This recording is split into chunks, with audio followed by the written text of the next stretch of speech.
ప్రతి నిత్యం కూలి పని చేసుకునే వాళ్ళు, కన్స్ట్రక్షన్ రంగంలో పని చేసుకునే వాళ్ళు అరసీసో సీసానో కుటుంబ సభ్యులతో సహా భార్యాభర్తలు కలిసి, భర్తలు కానీ భార్యలు కానీ ఆ కల్తీ కళ్ళు తాగిన తర్వాత 4 గంటలకే 5 గంటలకే వాళ్ళకు విరేచనాలు, వాళ్ళకు వామిటింగ్స్ అయ్యి అస్వస్థతకు గురైండ్రు. ఈ విషయం తెలియక కొద్దిమంది ఒకరో ఇద్దరు అక్కడే చనిపోయినట్టుగా వాళ్ళు చెప్తా ఉన్నారు. అనేక మంది తాగినోళ్ళు, అంటే వీళ్ళు చెప్తున్నట్టుగా 15 మందో 20 మందో కాకుండా పెద్ద సంఖ్యలోనే ఈ కళ్ళు కాంపౌండ్లలో ఈ విషపు కళ్ళు తాగిందని చెప్పి వారు చెప్తా ఉన్నారు. ఒక 7 మంది ఏమో గాంధీ హాస్పిటల్లో వాళ్ళు క్రిటికల్గా ఉన్నారు కాబట్టి పంపించినని, ఇక్కడ కూడా 15 మంది ఉన్నారు పేషెంట్లు. ఇంకా అనేక మంది పేషెంట్లు వస్తున్నట్టుగా సమాచారం ఉంది.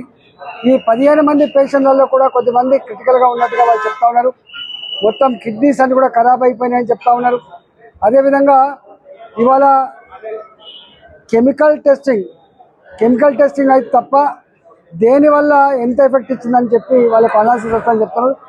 ఏది ఏమైనప్పటికీ కూడా కల్తీ కళ్ళు తాగి పెద్ద సంఖ్యలో ఇవాళ ఎఫెక్ట్ అయింది. అలా 3 చనిపోయినట్టుగా చెప్తా ఉన్నారు. ఒకరిద్దరు ఇళ్ళనే చనిపోయినట్టుగా, ఒకరేమో హాస్పిటల్ చనిపోయినట్టు చెప్తా ఉన్నారు. ఇంకా క్రిటికల్గా ఉంది కాబట్టి ప్రభుత్వం దీని మీద సమగ్రమైన విచారణ జరిపించాలి. ఈ కల్తీ కళ్ళు తాగే వాళ్ళంతా కూడా పేదవాళ్ళే కాబట్టి, గరీబోళ్ళు కాబట్టి, వాళ్ళ ప్రాణాలకు ముప్పొచ్చే ఆస్కారం ఉంది కాబట్టి నియంత్రణ పెట్టాలని చెప్పి డిమాండ్ చేస్తూ ఉన్నాం.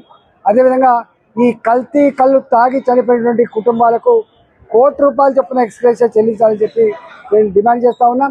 ఈ మొత్తం ప్రభుత్వ పరంగానే వాళ్ళకు వైద్యపరమైనటువంటి ఫెసిలిటీ కల్పించాలి, ట్రీట్మెంట్ అందించాలని చెప్పి డిమాండ్ చేస్తాం. డాక్టర్లేమో అన్ని రిపోర్ట్స్ పంపించడం, రిపోర్ట్స్ రావాలని చెప్పి వాళ్ళు చెప్తా ఉన్నారు. కెమికల్ టెస్టింగ్ జరిగితే తప్ప పూర్తి వేరు వాళ్ళు రాలేదని చెప్పంటున్నారు. ఏది ఏమైనప్పుడు కొంతమంది కిడ్నీలు కంప్లీట్గా కొలాప్స్ అయిపోయినాయి, కొంతమంది పూర్తి స్థాయిలో అంటే కోలుకోలేని పరిస్థితులు కోమాలకు వెళ్ళిపోయినాయి చెప్తా ఉన్నారు. కాబట్టి కొంత సీరియస్ గంభీరమైన పరిస్థితి ఉంది. ప్రభుత్వం కప్పిపుచ్చే ప్రయత్నం చేసినా, దాచిపెట్టే ప్రయత్నం చేసినా దాగే పరిస్థితి లేదు. వాళ్ళు ఒకటే చెప్తున్నారు, మా కాంపౌండ్లో ఎవరెవరైతే ఈ కల్తీ కళ్ళు తాగిందో వాళ్ళందరికీ కూడా ఇదే పరిస్థితి